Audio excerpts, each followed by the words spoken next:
Boa noite, pessoal. Hoje é eu que estou aqui. Pod e o Cash. Começando novamente, agora com um grande convidado, o seu Haroldo, famoso no Brasil inteiro, e agora veio aqui dar uma entrevista para nós. A gente vai falar um pouco sobre a vida dele e a gente vai saber sobre OVNIs, extraterrestre e tudo mais que o pessoal tem dúvida e gostaria muito de saber. Seu Haroldo, muito obrigado por vir aqui. E nós gostaríamos de saber, começando pela sua infância, como foi a sua infância? Eu fui criado na campanha, criado no barro mesmo. Até os 8 anos de idade eu só conhecia o chinelo e o barro, o pé no chão. Depois eu vim para a cidade. Veio para Pelotas? Pelotas, é. Eu fui criado aqui passando o Retiro. E meu pai iniciava a plantar arroz. Então eu sempre convivi no meio da agricultura, né? Os tios também eram agricultores, plantadores de arroz.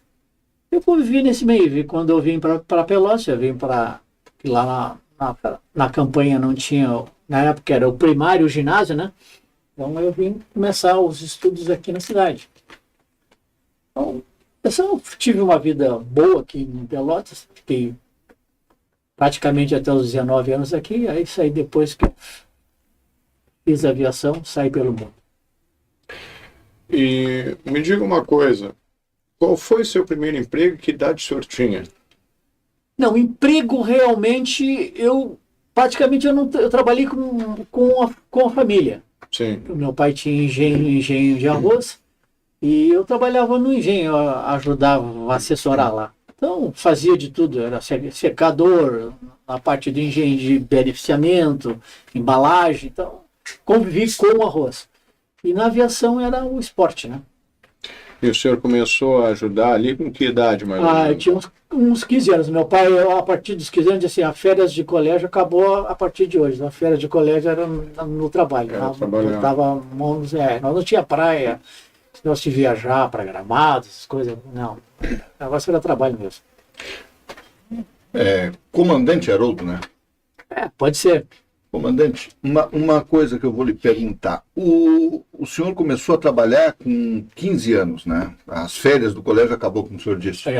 E o que o senhor acha hoje dessa política que existe, que o menor não pode trabalhar, o menor tem que ficar só estudo, não tem que ser, tem que estudar. Mas essa política de que o menor não trabalha aí até os 18, 20 anos, e se tiver no colégio vai até os 24 aí, sem trabalhar. O que o senhor diz disso? Na minha concepção é totalmente errado. O trabalho dá dignidade ao homem. Então tu vai conhecer o teu lado bom e tu trabalhando, tu está fazendo alguma coisa para ti, para alguém e para o país. Então eu sou totalmente contra. Eu acho que deveria existir na política, vamos botar um pouco de política, a liberdade de tu trabalhar, se quiser trabalhar, sim, ou não. Se não quiser trabalhar, tu não trabalha. Sim. Agora está essa reforma trabalhista que eu quero tirar essas 6 horas. Para quê? Acho que o homem, como é nos Estados Unidos lá, tu trabalha por hora. Por que o governo tem que intervir na hora do trabalho? Não, a liberdade é tua. Livre-arbítrio. Trabalha se quiser. Sou totalmente contra menor não trabalhar. E eu vou lhe fazer uma pergunta com relação a isso. O senhor conseguia conciliar estudos e trabalho ou o senhor parou de estudar quando começou a trabalhar? Não, sempre trabalhei. Estudando e conseguiu conciliar as duas coisas. Isso. Inclusive uma façanha aí que o comandante Haroldo nos relatou aí nos bastidores, que o seu primeiro voo foi aos 15 anos, o senhor pilotou o primeiro avião. Na época os aeroclubes davam oportunidade, isso na época, né? Vamos falar em 1972, 73. Tu podia começar a fazer o curso de PP, piloto privado, aos 15 anos, quando eu iniciei. Meu pai gostava do aeromodelismo, e eu acompanhava. Então o aeromodelismo era nos fundos do aeroclube. Os aviãozinhos andavam na volta, no campo era com cabo. E eu vi os aviões voando, comecei a me interessar, e o pai me disse assim, queres fazer o curso de piloto? Eu fui lá, perguntei, podia começar, eu comecei aos 15 anos de ano. Comecei aos 15 anos a fazer o curso de piloto privado, o PP, e aos 17 anos eu tirei a minha carteira de piloto privado antes de ter a carteira de carro. Hoje surreal, mas... Não, hoje não. Hoje, para te iniciar, tu tem que iniciar com 18 anos. E hoje tem os aeroclubes praticamente não voam mais. Tu tem a escola, tem a faculdade hoje, né? Tem a faculdade de aviação que é feita pela ANAC, né? A ANAC determina as faculdades que, por exemplo, em Porto Alegre tem. Todas as capitais, então, às vezes, tem escola de aviação.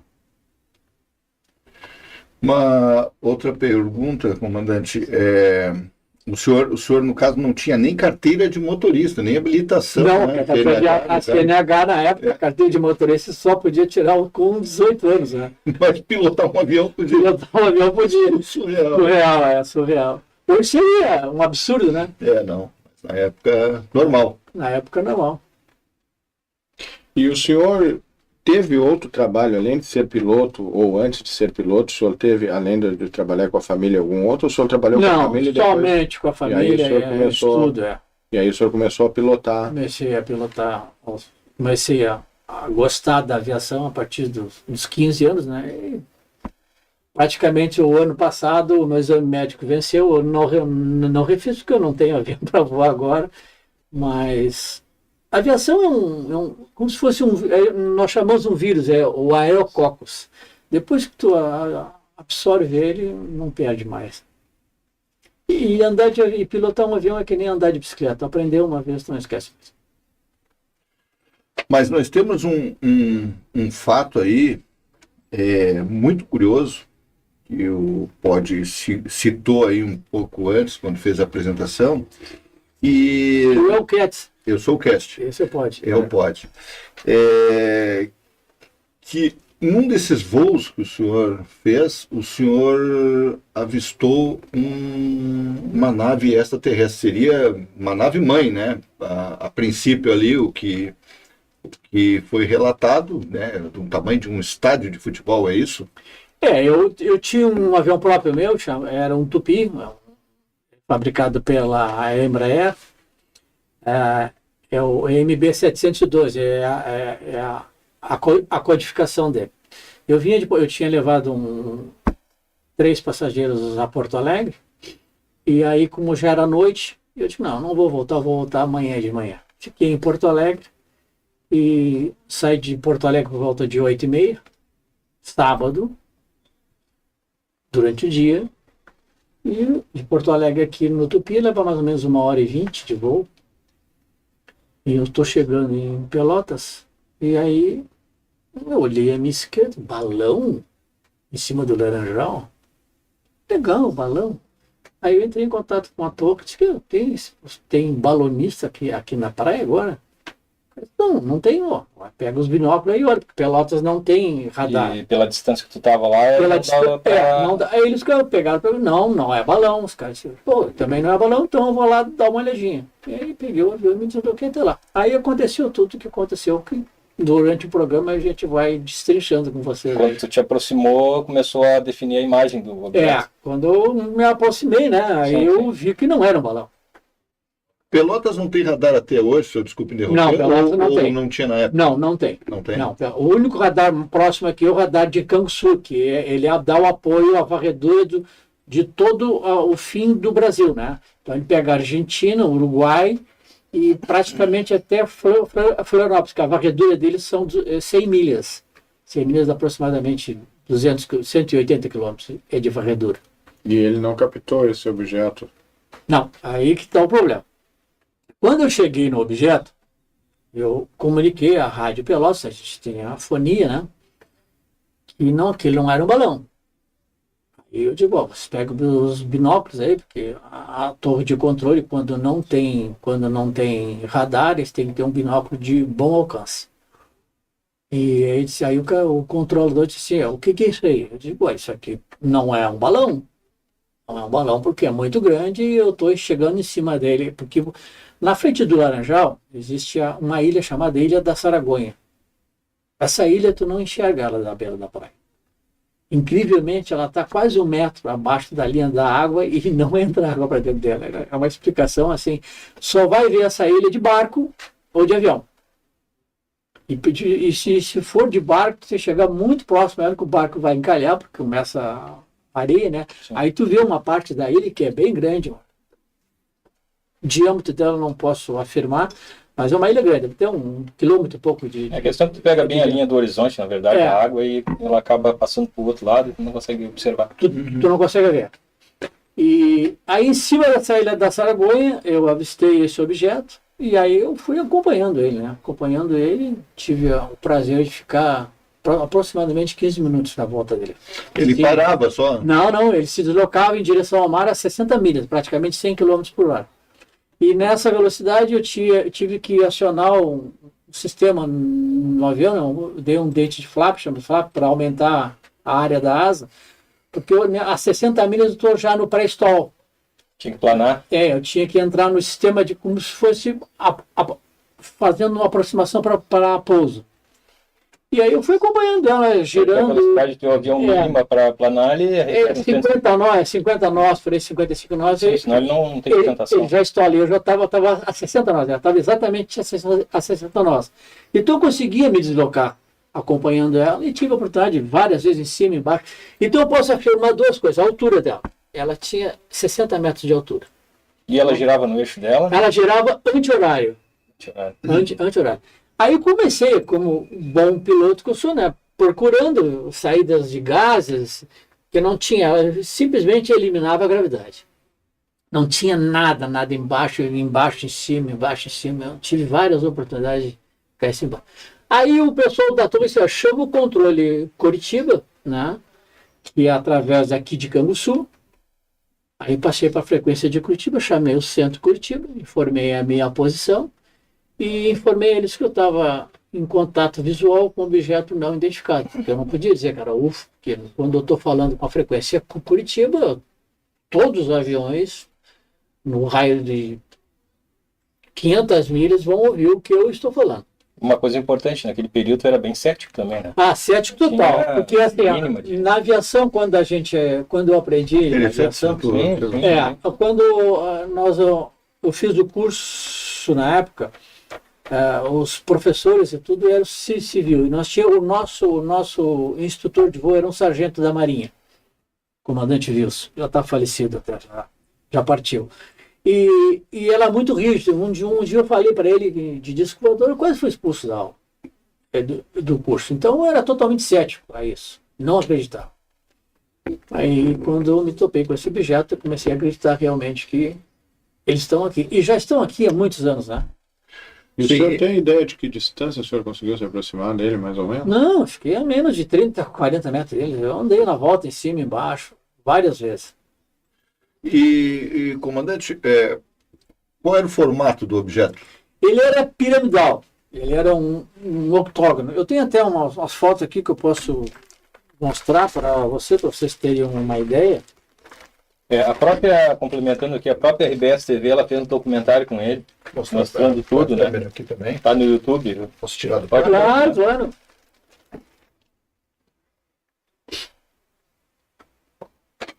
Este seria o formato do objeto. E aqui, no caso, tem uma espécie de um fogo saindo em cima. Isso eu explico aqui. Aqui foi o seguinte, ó. Quando eu cheguei no objeto, o objeto era isso aqui. E tinha essas saliências aqui. Como eu falo sempre, tu botava no Fusca aquela bolha no para-brisa, então é mais ou menos isso aqui. Então aqui eu faço uma comparação, que foi feita uma pintura, não tinha máquina fotográfica, foi feito pelo um engenheiro, um amigo meu de infância, inclusive ele é padrinho da minha filha e eu da filha dele, o Sérgio Porras. Então eu falava para ele, ele fez o desenho. Aqui é o meu avião, o tamanho e o objeto. Aí depois de várias voltas, quando ele estava já em mar aberto, a parte de cima dela era fechada, como vocês podem ver aqui, ó. Fechado. Sim. Aí abriu a cúpula e saiu aquele famoso disco voador 2 para ti colar. Saiu lentamente, inclinou 45 graus e simplesmente uma velocidade absurda. Eu calculei assim, Mach 10, que vai dar mais ou menos... É muito. 1.000 km por hora. Seria a velocidade de som em 10 vezes. 10 vezes. Aí eu digo, bom, como eu fazia acrobacia, fiz curso de acrobacia nos Estados Unidos, eu digo, bom, agora está aberto para mim olhar para dentro. Aí eu tirei o flanco do avião, aumentei a velocidade, né, ganhei velocidade, eu sei, ele vinha a 60 milhas, né? Aí eu me afastei para a direita, ganhei velocidade, e quando eu estou puxando para olhar para dentro dele, aí aconteceu isso aqui, saiu esses faixas. Pena que não trouxe as fotos coloridas. E o senhor em nenhum momento sentiu medo? Pois é, Não, seria essa a minha pergunta agora, né? Porque uma situação, né? Não, dessa, medo nenhum. E em contato sempre com Pelotas e sempre com o centro Curitiba. Aí eu perguntava a eles, vocês estão vendo o objeto que eu estou vendo aí? Aí eles mandaram acionar no transponder, que é um sinal que tu manda para o radar, a tua posição exata que tu está em relação ao planeta. O número nunca mais eu vou esquecer, porque o transponder são 4 números, né? Mandaram acionar 340. E tu manda o sinal para o satélite. Aí mandei o sinal para o satélite, o radar pegou. Não, o senhor está mar aberto? Sim, positivo, senhor. Nós não estamos vendo objeto nenhum aqui no radar. Positivo. Aí, nesse meio tempo, nessa brincadeira toda, depois que ele acionou esses raios avermelhados, ele subiu numa velocidade também, a mesma velocidade da navezinha pequena, eu não tive nenhuma uma reação de deslocamento de ar, porque eu estava embaixo dele. Se eu tivesse talvez do lado dele, eu poderia sofrer um turbilhonamento absurdo. Mas eu estava embaixo dele e ele tinha a mesma velocidade que o pequeno saiu e ele subiu também. Tanto é que eles eram um objeto sólido, porque ele passou na camada, tinha uma camada de nuvem mais ou menos a uns 10 mil pés, tinha uma camada de nuvem, quando ele passou ele abriu as nuvens, ele rasgou as nuvens, fez um buraco. Quando ele passou. E aí eu saí atrás, queria ver. Aí foi inocência mesmo. Como é que eu ia acompanhar um objeto daquele? Impossível. Aí eu faço ideia a questão da euforia sozinho, sem poder narrar para ninguém. Mas estava narrando via rádio. E tinha a base toda dando ao o meu filho mais, não sei se era o mais novo ou o mais velho, eu tenho um que é um tocaio meu, é o Haroldo, ele me ligou. Na época eu tinha aquele celular, o PT-550, que tu abria, puxava uma anteninha, que era um celular ou um tijolo. Podia usar como arma, né? Motorola. E aí disse, pai, onde tu tá? Eu digo, filho, o pai não pode falar contigo agora que o pai tá voando na volta do disco voador. O quê? Eu digo, o pai tá voando na volta do disco voador. Depois eu te ligo. Pai, eu quero falar, não posso, desliguei o telefone. Botei o telefone na janela. Porque ele não acreditou que estava voando na volta do disco. Aí quando eu posei no aeroporto para fazer o abastecimento, que eu gastei um tanque eu vinha de Porto Alegre, a autonomia dele é mais ou menos 4 horas e meia a 5 horas.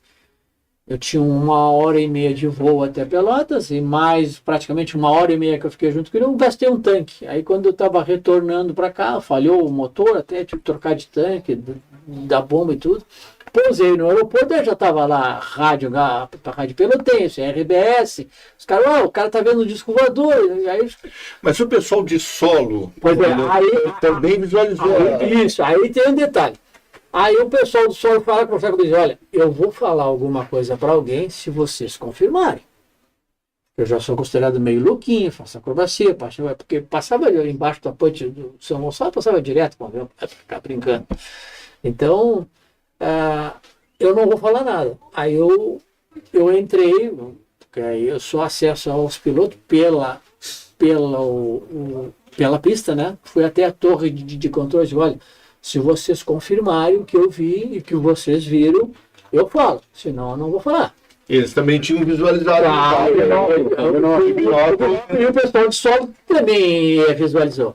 Aí eles ligaram para o controle em Porto Alegre, olha, o comandante Haroldo aqui viu um objeto, assim, nós vimos, falaram com o coronel, que era o chefe, não, pode falar, se vocês viram, vocês falem. Aí eles confirmaram, aí eu falei. Aí eu dei uma primeira entrevista para a Rádio Pelotense, na época, para a RBS, e aí, concluindo a história, eu fui capa da revista Isto É. Aí esparramou pelo Brasil, né? Não, e também deu o canal History, né? Não, eu tive assim, ó, eu posso até um pouco me vangloriar disso aí, mas assim, eu era o piloto certo na hora errada ou o piloto errado na hora certa? Ou o piloto certo na hora certa. É o piloto certo na hora certa. Eu passo aos pessoal que está ouvindo aqui hoje e vejo o filme Contatos Imediatos do Terceiro Grau, do Spielberg. Spielberg, né? Tá. Que agora em junho, 6 de junho, acho que depois também, né? Agora. Ele vai lançar o novo filme dele. Dia D. Dia D, que a tradução botaram de Dia D. Nos Estados Unidos é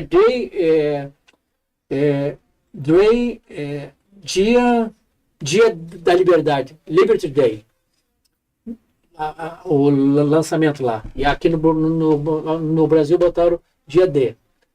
Esse filme vai falar sobre abdução, vai falar sobre...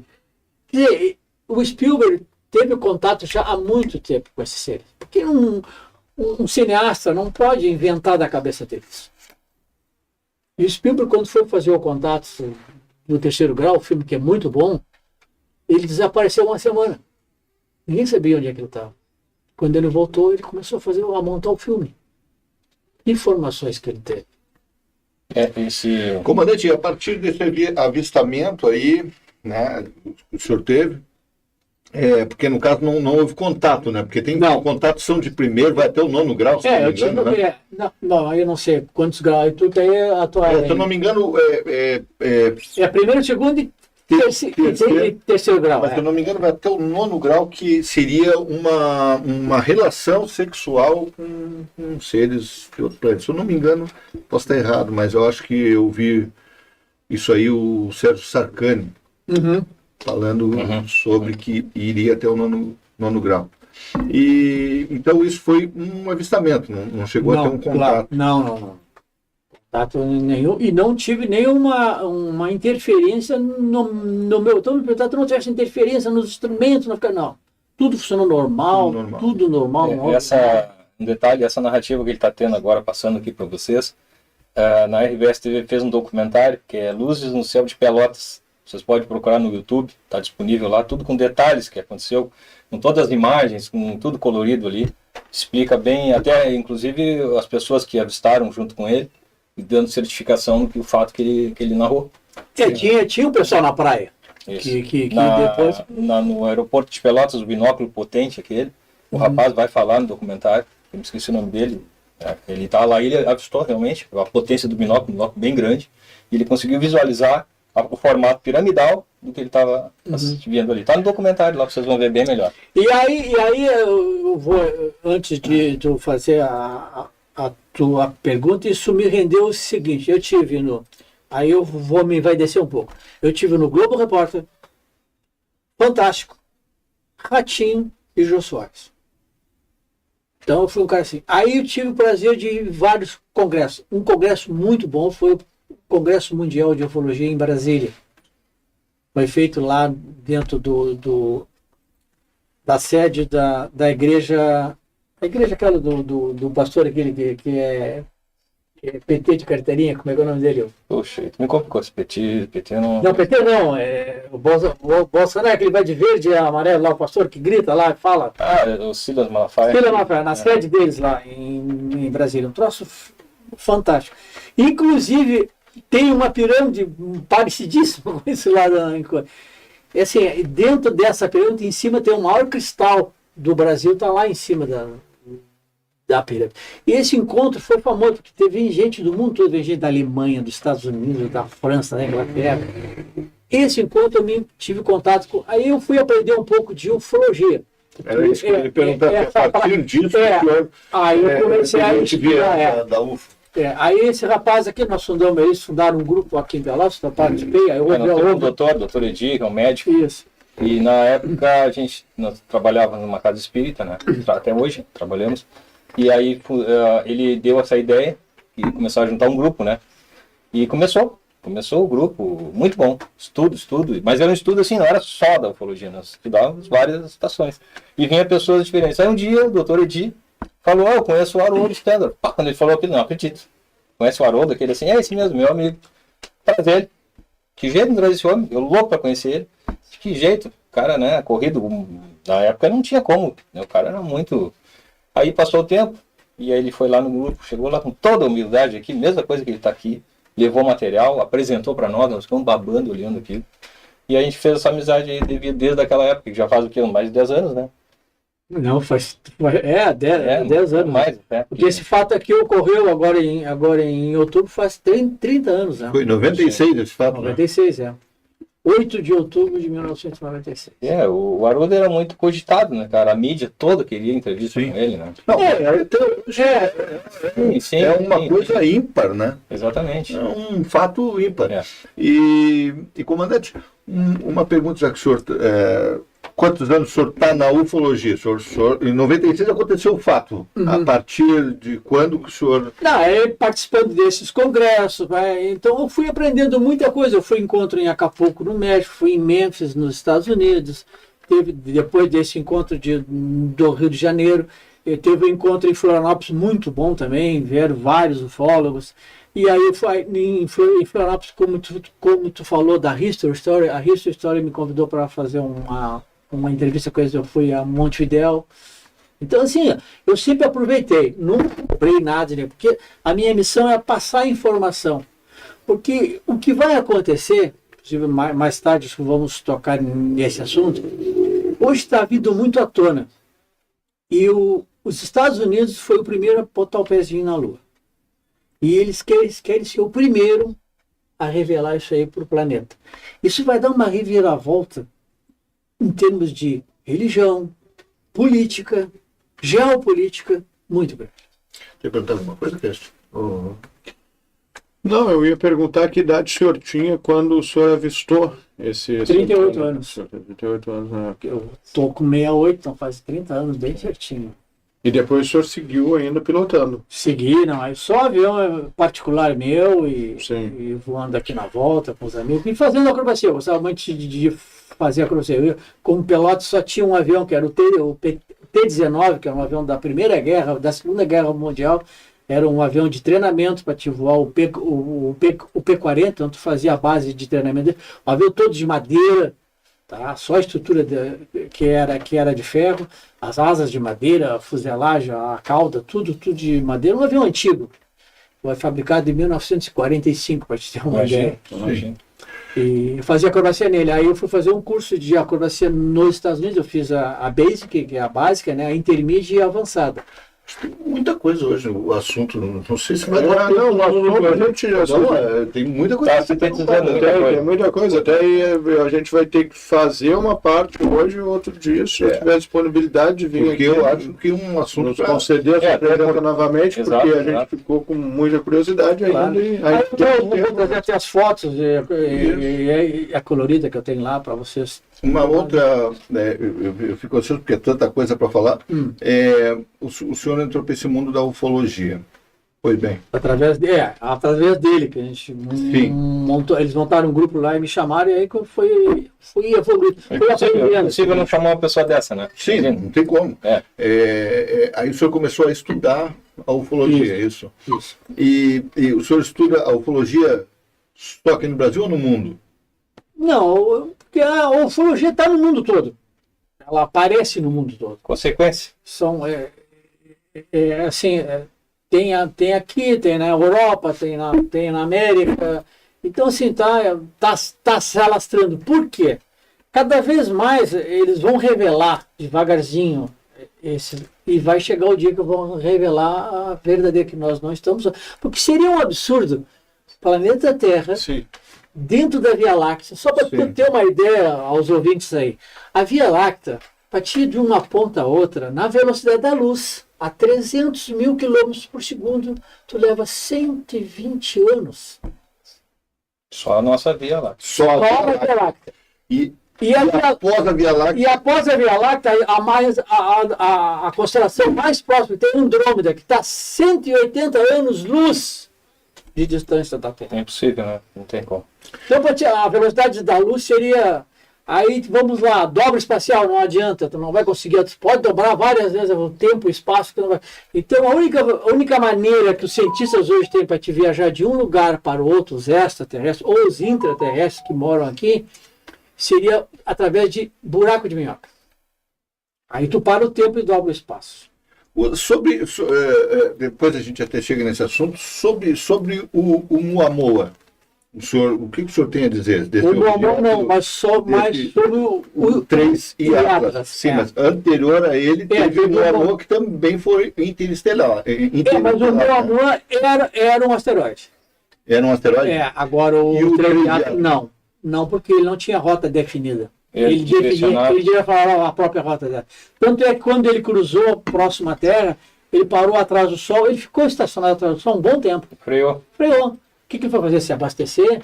E era grande. Tinha 40 quilômetros de largura e 120 ou 130 quilômetros de comprimento. Era muito grande. Se esse objeto passasse próximo à Terra, bem próximo, ele poderia até interferir no nosso sistema rotativo da Terra. Era muito grande o objeto.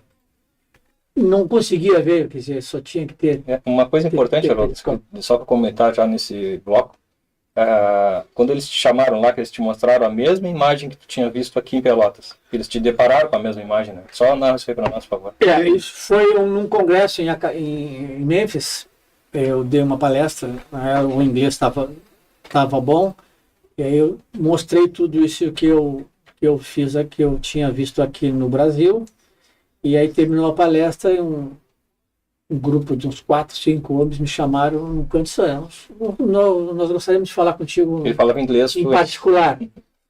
Eu digo, não problem, go ahead. Aí vamos lá, uma salinha à parte, e disse, não, nós ouvimos o teu relato e nós queremos te mostrar algumas coisas. Aí abriram um caderno e mostraram esse objeto em cima de Nova York, em cima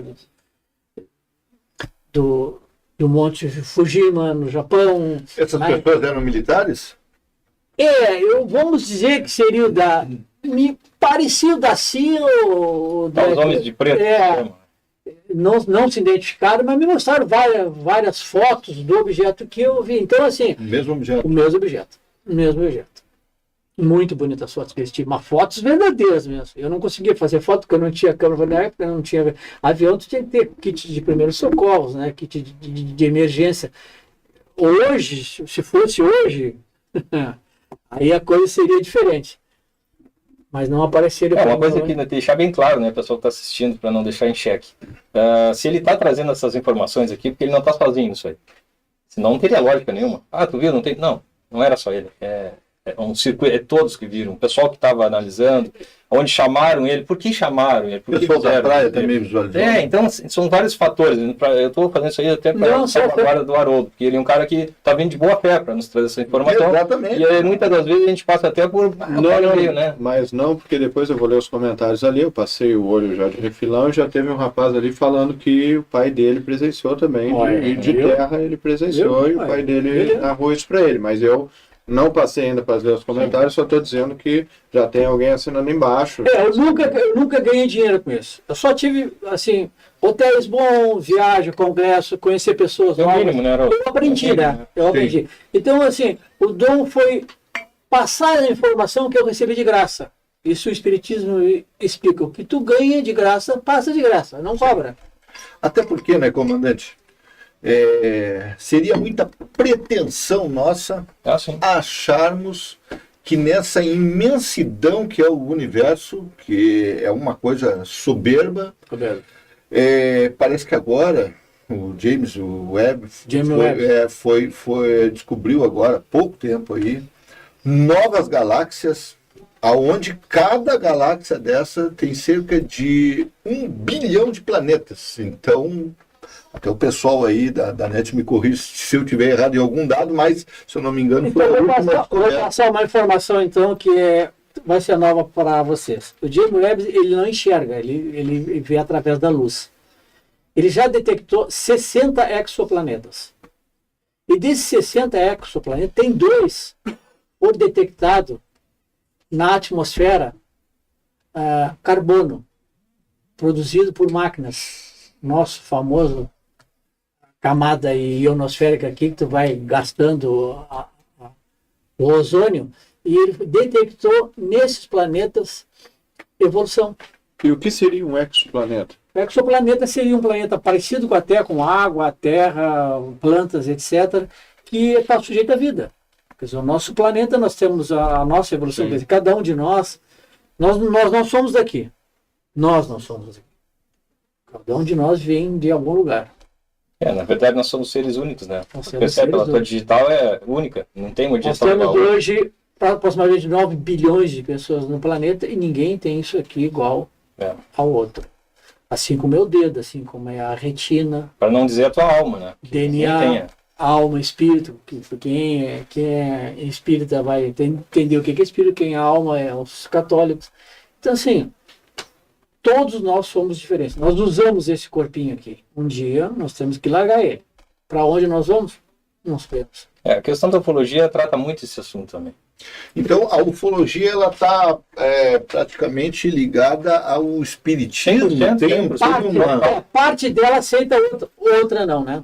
Como o senhor relatou ainda há pouco aí, o senhor disse que isso está por ser revelado e tal. Agora mesmo os Estados Unidos parece que abriram uns arquivos, né? Eles vão abrir mais. Trump abrigo e tal. Uhum. E parece que foi uma loucura também. Foi na casa dos bilhões de visualização lá, o site oficial americano lá. Sim. E então acabei me perdendo o fio. Mas assim, a questão a própria Bíblia fala. Por exemplo, um trecho, na casa do pai há várias moradas. Está escrito na Bíblia. Então isso já te tira uma conclusão. Mas o que eu digo é o seguinte, então o senhor falou que está por ser revelado, né, a situação, e o senhor falou da religião, agora eu peguei o fio da meada novamente. O senhor falou da religião, né? Sim. O senhor acha que quando houver a revelação, o senhor acha que muitas religiões cairão ou que novas surgirão? Acredito que novas surgirão, porque vai ser revelado a verdadeira identidade de Cristo. Uns dizem que Cristo era um extraterrestre, outros dizem que Cristo foi um ser. Quer dizer, vocês perceberem a Bíblia, nunca falaram no bebê, sim no menino. Percebeu? O menino Jesus. Também, se não me engano, ele some, né, nessa fase de adolescência até aos 30 anos, ele não tem nada. Também, né? Tem uma... Diz que Maria foi inseminada, mas a Maria foi mãe? Ela teve parto? Não se sabe se ela teve o parto. E a Bíblia nunca fala o bebê, sim o menino Jesus. Jesus era um ser tão evoluído, tão grande a luz dele, que foi preparado durante 1000 anos para se reduzir, para ele conseguir habitar um corpo.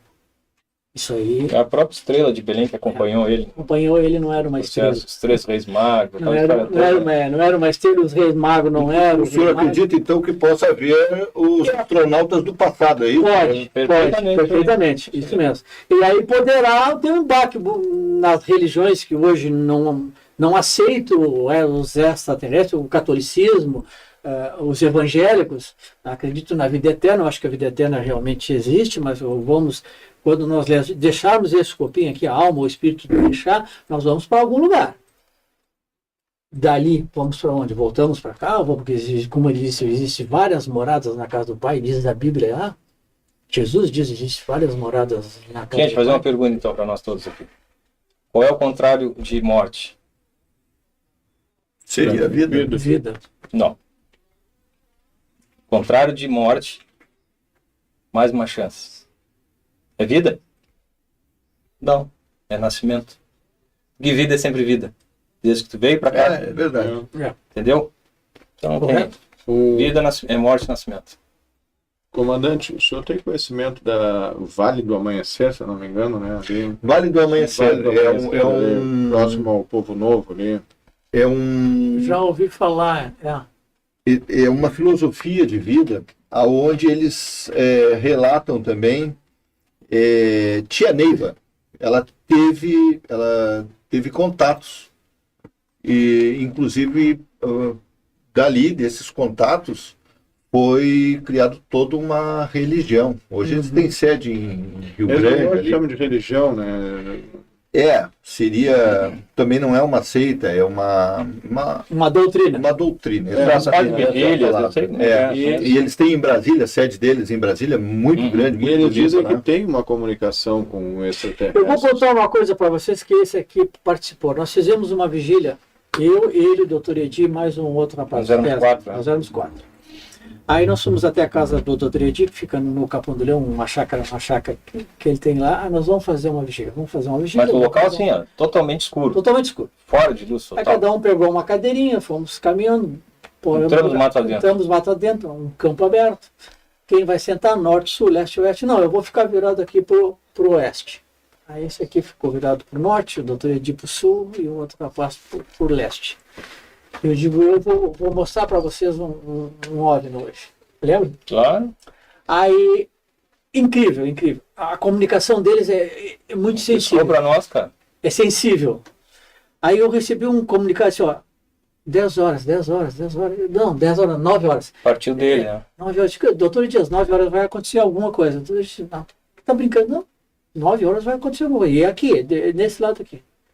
Quando levanta a cabeça assim, uma luz assim. Pessoal, dá uma olhadinha aí, nós estávamos com um laserzinho, né? Dá uma olhadinha aqui. Aí pessoal, todo mundo levantou, olhou, a luzinha vinha, mas longe, né? Nós botávamos o laser, acompanhava ela. A doutora disse, mas como é que tu sabia que era às 9 horas? Eu não sei. Eles me passaram essa nós informação. somos em 4. Nós éramos em 4. 4 e aconteceu 4. São coisas assim, inacreditáveis. E eu também, eu tive situações que eu vi. Eu não conhecia ele, eu era menor. A luz vermelha, que está no documentário, que o pessoal vai falar, a luz vermelha no céu pelas caras. Eu vi em cima de mim, sem barulho algum, a mãe correndo, todo mundo fugindo, gritando, sai daqui, entra pra dentro, eu fugindo dela para poder ver a luz. E ela chegou assim e sumiu. Coisa inacreditável. Comandante, uma outra pergunta, né, que é o seguinte, nós estamos agora, fizemos há pouco tempo, acho que faz 60 dias, eu acho, meio que me perdi no temporal aí, mas fizemos uma volta na Lua. Foi a maior distância percorrida pelo ser humano, né? Porque fomos além disso, muito além, né? Tem a Voyager, se não me engano, desde 74 viajando no espaço, já saiu do sistema solar. Só que o ser humano tripulado foi a maior distância percorrida, que foi a volta. Passamos pelo lado escuro da Lua, etc. E tem já programado, já assinado, uma volta já para montar uma base lunar lá dos Estados Unidos, lá em agora 2030 ou 32. Eu vou te dar as datas. Em 2027 o Elon Musk vai mandar 40 toneladas de produtos para ser montado na Lua e vão posar entre a parte escura e entre a parte clara da Lua. Em 2028 vai mais 70 toneladas. Em 2030 aí vão o ser humano. Só passar de ida, não tem volta. E vão montar esse equipamento lá para começar a base lá em 2030. Tá. E agora o que eles querem do outro lado da Lua? Sabe por que eles querem o outro lado da Lua? Hélio 3. Tem abundância na Lua. O hélio 3 faz a reação nuclear fria. Não tem resíduo. Não tem urânio, tem resíduo. Sim. O hélio 3 tem grande abundância na Lua. Tu faz um gerador, zero de emissão de produtos tóxicos e zero de irradiação. E tu faz uma fusão fria. Mas também tem uma bomba de... Não, ela não explode. Não, é só para energia. Hidrogênio. Hidrogênio. 3. Energia limpa, né? Eu pergunto o seguinte, eu soube disso, parece até que tá havendo aí uma disputa grande entre os Estados Unidos e a China, que eles acham que fariam que nem a linha do Equador aqui, dividiriam a Lua em dois, né? Seria a nova rota da seda, mas na parte espacial. Pois é, aí nesse ponto exato que eu comecei a pergunta, que eu quero concluí-la. Vamos lá. Aí nós estamos fazendo isso para 2030 e 2032, nós estamos agora com a IA, né, que é a inteligência artificial, muito nova para nós, mas já em alguns países como China e Estados Unidos, já Elon Musk, etc., bem avançado, né? Nós aqui estamos meio que sendo os últimos a saber, né? Mas os caras lá também avançaram. E temos aí o computador quântico resolvendo questões que levaríamos 1 milhão de anos em 5 minutos. Isso é. Né? Então é uma coisa soberba. E essas informações de onde está vindo? Então eu lhe pergunto o seguinte, comandante. 2040, 2050, 2100, 2200, nós vamos chegar lá. Poderia ter uma chance de sermos nós mesmos nos visitando? Porque não há nada que impeça o homem de viajar para o passado, e sim para o futuro. Para o passado, nas leis da física, não existe uma lei da física que nos impeça de viajar ao passado. No futuro, sim. No futuro, as leis da física não permitem, né? Devido à velocidade da luz, o grande aumento de massa seria algo impossível. Mas ao passado, nada nos impede. O senhor acha que poderia esses astronautas do passado sermos nós mesmos? Poderia. Avançados nos visitando? Poderia. Uma baita tese. Porque é o seguinte, se tu olhar a história do planeta, vamos lá para os Anunnakis. Os Anunnakis têm uma codificação que eles mudaram o DNA nosso. Os Anunnakis vieram para a Terra, isso foi muito antes de Cristo, 14, 15 mil anos atrás, eles vieram para pegar ouro, estavam de ouro para consertar a atmosfera do planeta. Tem os reptilianos também? Não. Né? Os Anunnakis. Os Anunnakis eles eram uns humanos, mas com 4 metros de altura. Então eles precisavam de gente para trabalhar. E o homem, na época, não existia o macaco, existia o ser humano. Que, inclusive, tem isso na rocha lá, gravado. Né? Tem gravado. O Egito tem tudo escrito lá. Então era assim, ó, eles mudaram o DNA, porque o homem, na época, o ser humano, que era, vamos partir aí, passou a ser o Homo sapiens, que seria o princípio, eles mudaram o DNA e já começamos a falar e se comunicar. Então eles deram poder para o homem, na época, para transportar ouro, as barras de ouro. Vamos fazer uma inspiração. Pirâmides do Egito, a maior delas. Kéops. Impossível o homem fazer aquilo, sem levitar as pernas, sem levantar elas. Elas foram cortadas a 150 quilômetros de distância. Aí eles vieram pelo Nilo, com barco. Não, é impossível fazer. Hoje, para construir uma pirâmide daquela, com a tecnologia que temos, nós levaríamos praticamente 10 anos. Para cortar pedra, transportar de barcos poderosos, cortando a pedra a laser. E o encaixe delas é perfeito. O homem não tinha tecnologia para fazer isso. Além disso, as constelações E tem pirâmide em todo o planeta. Como é que tem pirâmide aqui nos Maia, tem pirâmide no Canadá, tem pirâmide na Europa, tem pirâmide no Egito, tem pirâmide no planeta todo. As pirâmides dizem que seria uma espécie de VOR que se usa na aviação para a localização delas do planeta. O senhor acha que tem alguma tecnologia aí no meio dessa história toda, de todo esse tempo que se perdeu ao longo dos anos? Perdeu. Aí tem Atlântida que desapareceu, que era super evoluída, que eles brigaram entre si. Não, tem uma cidade esculpida também numa rocha, tem, né? Agora não me veio o nome. Tem.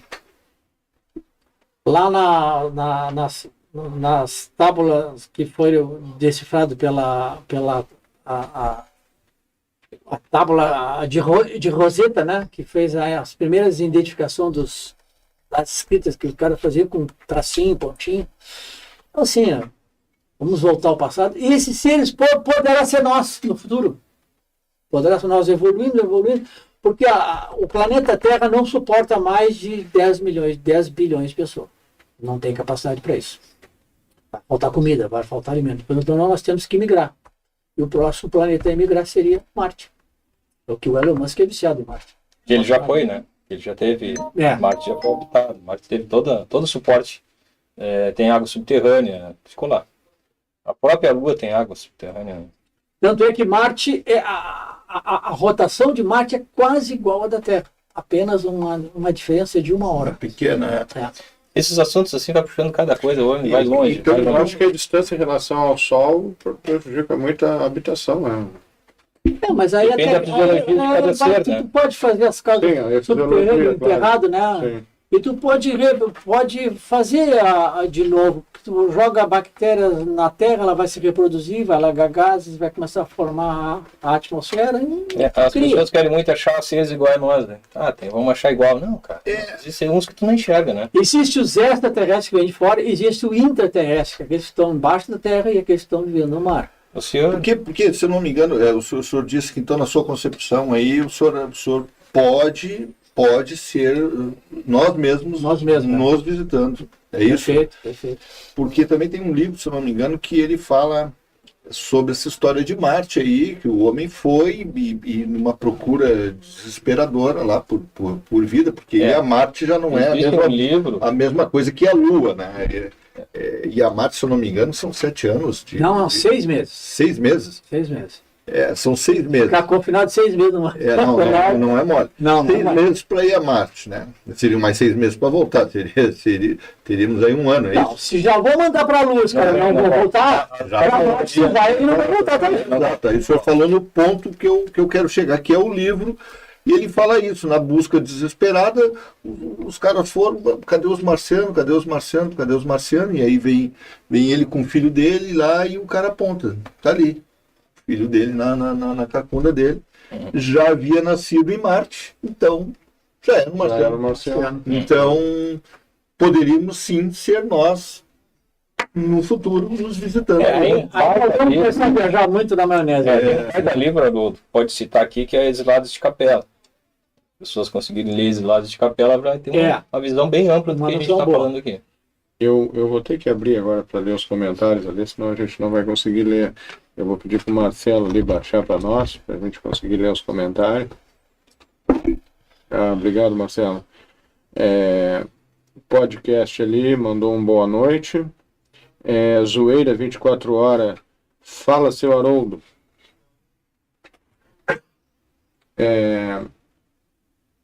Margarete Lopes, eu acho que né?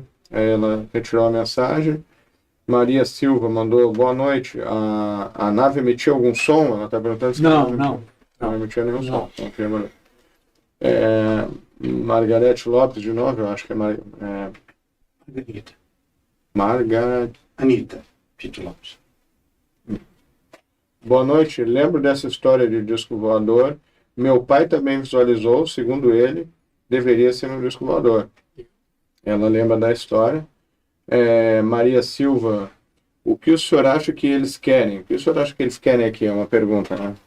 Seriam curiosos ou maldosos? Ela pergunta aqui também, Maria Silva. No nosso meio nós temos o bem e temos o mal. Eles também devem ter o bem e o mal, né? Sim, serão seres curiosos ou maldosos? Não, eles não vão interferir na nossa evolução. Isso aí eles não assim podem. Como nos protegem também. Assim como eles nos protegem. Dependendo da raça. A Kellen Ferreira diz que ela está aqui assistindo. Os guri do Sul. Grande Raquel. O Adriano Souza manda um boa noite. Meu filho lá, está lá em Floripa, acompanhando. De São José, Santa Catarina. Isso mesmo. Meu grande pai. Que legal. Que legal, filhão. Aí, filhão. A Laís Araújo mandou, que depoimento incrível, senhor Haroldo. Fiquei presa no podcast de hoje, ouvindo atenta ao seu relato sobre os discos voadores. Muito obrigada por dividir um momento tão marcante da sua vida com a gente. Bom. E legal, obrigado. O Igor, Igor, né? Igor, eu não consigo ler o sobrenome, ligado por aqui. Esses são os comentários de hoje. Pois o pessoal tem essas curiosidades também. Se emitiu algum som, você já disse que não emitiu, né? Que era durante o dia, né? Não tinha som, ele não tinha nenhum método de propulsão que a gente conhece, jato e hélice, né? Não tinha nada, ele evitava, eliminava a gravidade. Então, não tinha vácuo também, quando o senhor percebeu, não tinha vácuo. Não, eu não tinha vácuo, porque a hora que eu ia olhar para dentro dele, eu estava afastado dele, abaixo dele. Sim. Que eu ia ganhar velocidade, o objeto vinha aqui, eu ia passar por cima do objeto para olhar para dentro. Ele percebeu a tua maldade? Aí ele percebeu, não, eu já estava lendo a minha mente, lógico. E aí eles, não, deixa esse cara longe, não vamos atrapalhar ele, senão ele vai entrar aqui, Eles vai nos ver, e aí então interessante. não vamos interferir nele, e ele saiu. Qual era o tamanho da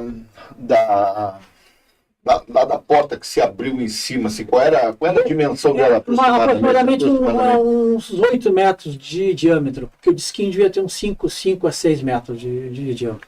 E saiu, incrível que ela estava girando e ele saiu paradinho, assim, totalmente parado. E aí ele inclinou a 45 graus e desapareceu.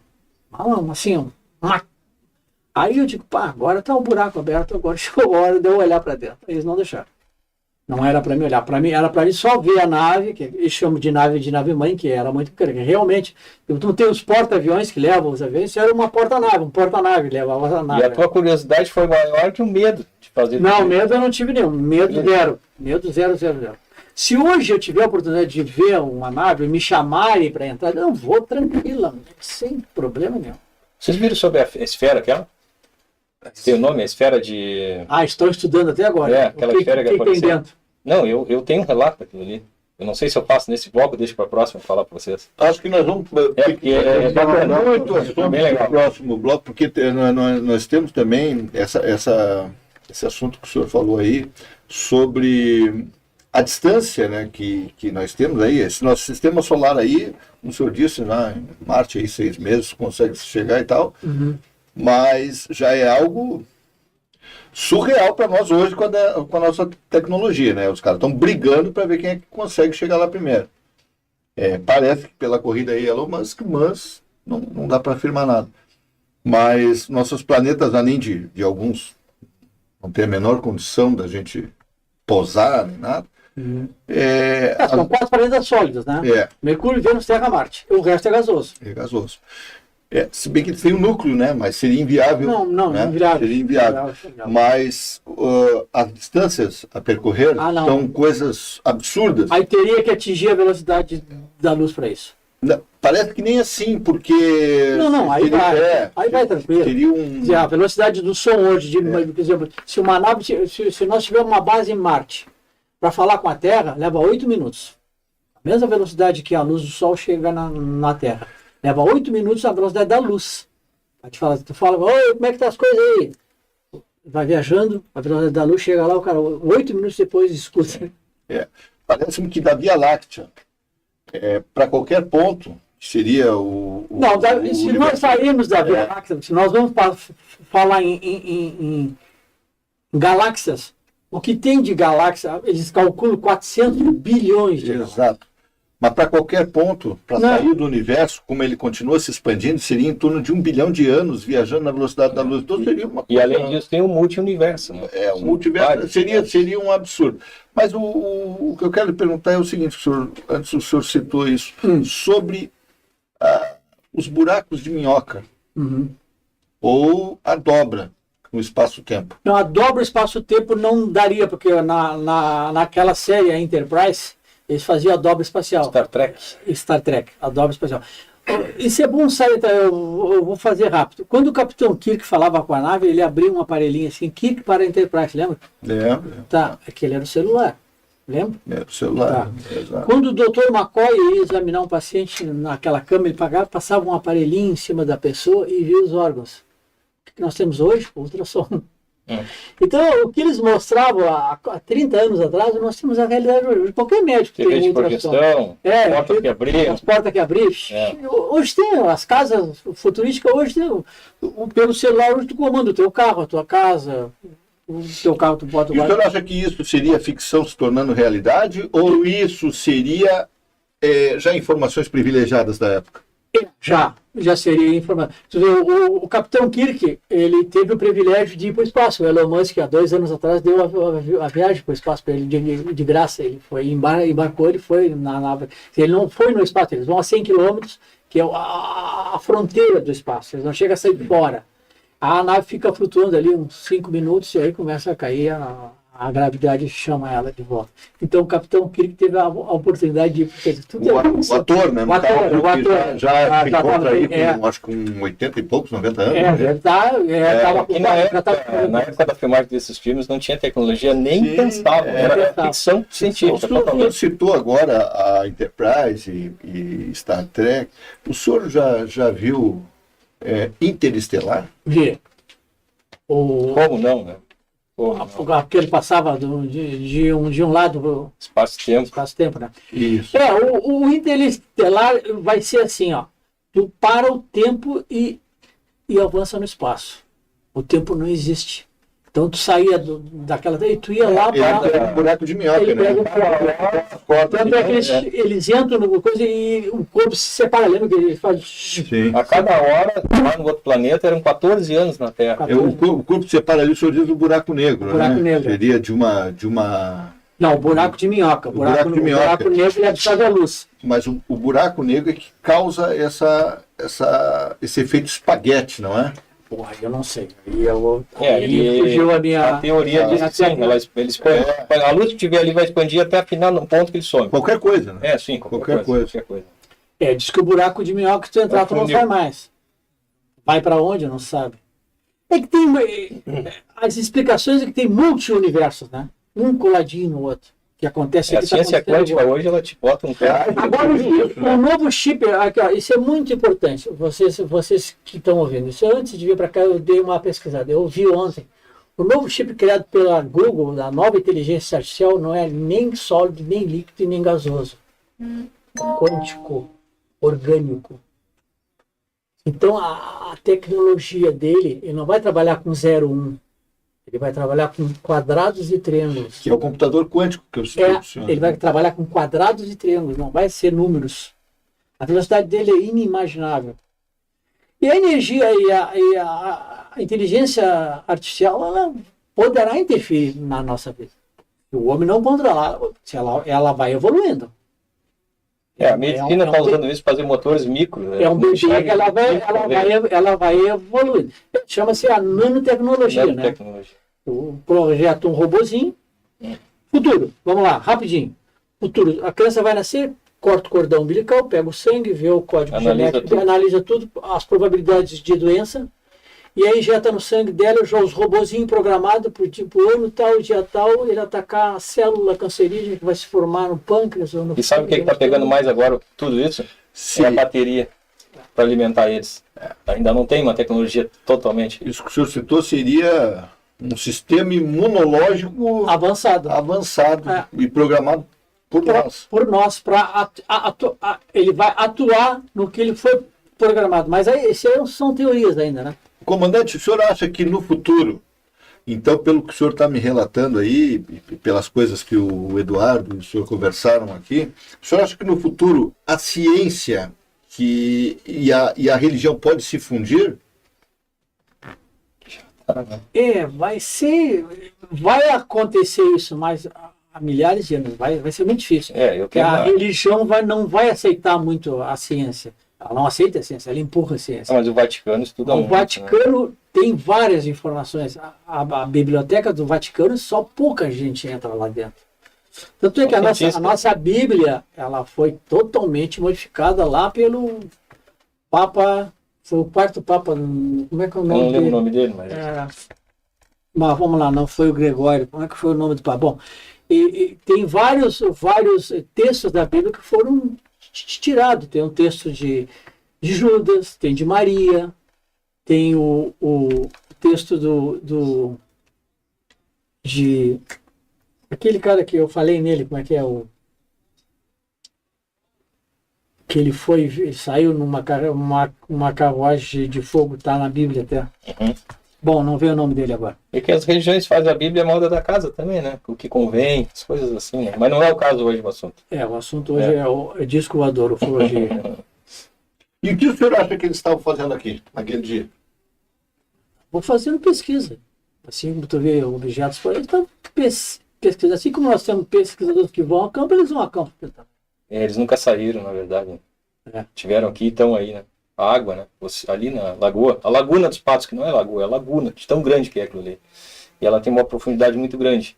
E existem relatos vários, tem quem mora lá, luzes dentro da água. Luzes, várias acontecem.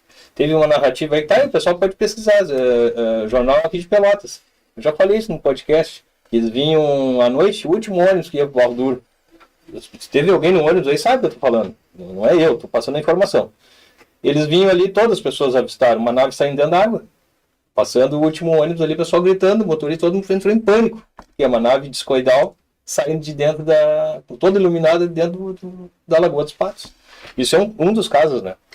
Olha, Eduardo e comandante Haroldo, tá ótima a conversa, gostaria de seguir, só que o nosso tempo, a gente já ultrapassou o nosso tempo ali, né? E a gente fica muito agradecido por vocês terem vindo aqui. A gente sempre deixa um espaço, depois que eu me despedir do senhor e ele, para o senhor falar o que o senhor quiser. Aí o pessoal que está assistindo tem um espaço livre, né? Sem medida de tempo, o senhor fala o que o senhor tiver vontade. E gostaria de agradecer novamente a presença, tanto do comandante quanto do Eduardo. A gente agradece. E obrigado por ter vindo aqui e pedir também que numa outra oportunidade que a gente possa fazer um outro já focado em outros assuntos que a gente não conseguiu abordar hoje.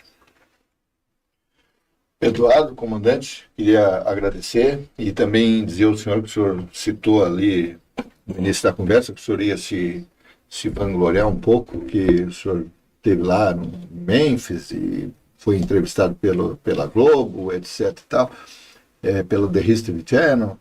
E eu quero lhe dizer que nós é que vamos se vangloriar de ter tido a honra de tê-lo aqui e ter podido entrevistar alguém da sua relevância. É uma personalidade. Só tenho que falar mais uma coisinha que o rapaz ali avisou que foi Elias, né? Elias, que ele saiu numa carruagem e não experimentou a morte, né? Isso mesmo, Elias. Obrigado. Valeu pela informação. Isso aí. Quantas pessoas estão ao vivo aí? Tem como ver ou não? Ele vai dar uma olhada, né? Foram 42. 42. Ótimo. São 42 pessoas que vão passar essa informação adiante. É bom, 42 passa para 42 e vai multiplicando. Essa é a minha missão. Agora o senhor e o Eduardo têm um espaço para falar o que vocês quiserem, para o público que está assistindo. Primeiro, os mais idosos que não brincadeira, deixar a palavra com ele. Não, gente, é bem sintetizado, bem rápido. Essas informações foram passadas aqui, é uma coisa assim, ó. Estudo, tá? Estudem, procurem informação, ninguém bitola nada, nem diz que é taxativo. A questão toda é a pessoa estudar e abrir a mente para o que está por vir e vale a pena. E eu tô com esse cara aí há um bom tempo, a gente se conhece, e a gente troca ideia bem sutil, bem baseado em estudo, não é uma coisa assim, ó, de qualquer jeito, vale a pena. Procurem, quem gosta do assunto, né?